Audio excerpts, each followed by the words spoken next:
Israel Keyes, the serial killer who had no preferred victim and never killed in the same place twice. He would randomly bury murder buckets across the US and wait for the most opportune time to kill someone who was nearby. When shopping, he kept his phone off and only paid in cash. He specifically went for campgrounds and other isolated locations, only using guns when he had to, as he liked to strangle his victims because he liked to watch them suffer. Israel's last victim was 18-year-old Samantha Cohen, a coffee booth employee in Anchorage, Alaska.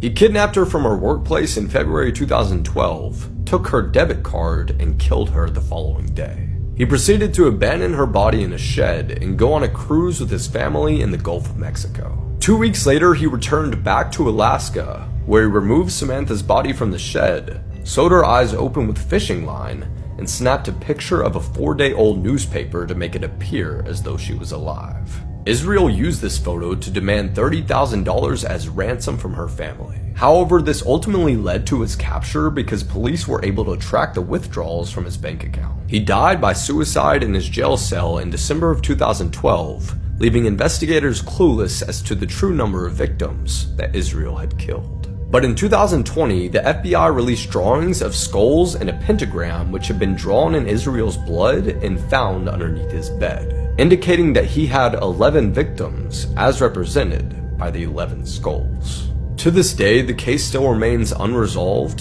which is why we should still talk about. Imagine finding a mummified body instead of a barrel that's in your home. In the fall of 1999, a man named Hamid purchased a home on 67 Forest Drive in the town of Jericho, New York, in the county of Nassau.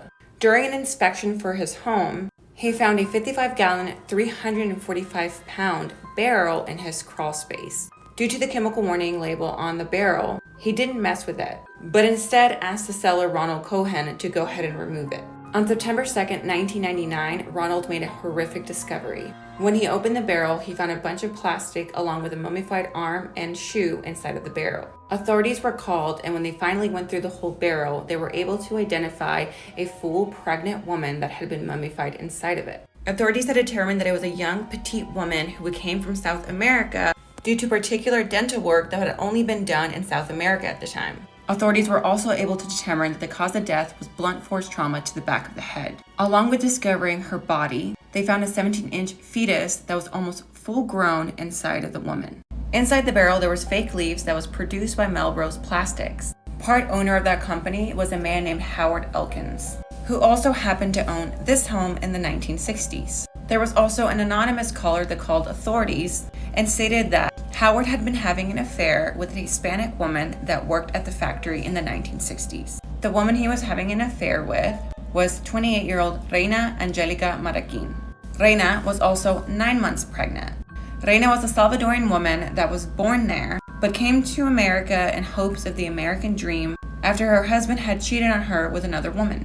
As soon as Reina got to America, she enrolled herself in some English classes and some fashion classes, and ended up landing a job at Melrose Plastics, the company that Howard owned. Howard was married, but he was having an affair with Reina. He ended up getting her pregnant, and when Reina decided to tell the truth, all of a sudden, she had gone missing. On September 9th, 1999, detectives were able to track down 71-year-old now Howard, who was living in Florida in a retirement area with his wife. Howard did not help authorities at all. The only thing he stated was that he has no idea how his barrel got into that crawl space, that he did have an affair with a woman, but he doesn't remember what she looks like or what her name was. When asked for a DNA test, he 100% refused and then just sent the cops on their way. On September 10th, the very next day, the authorities came back with a warrant.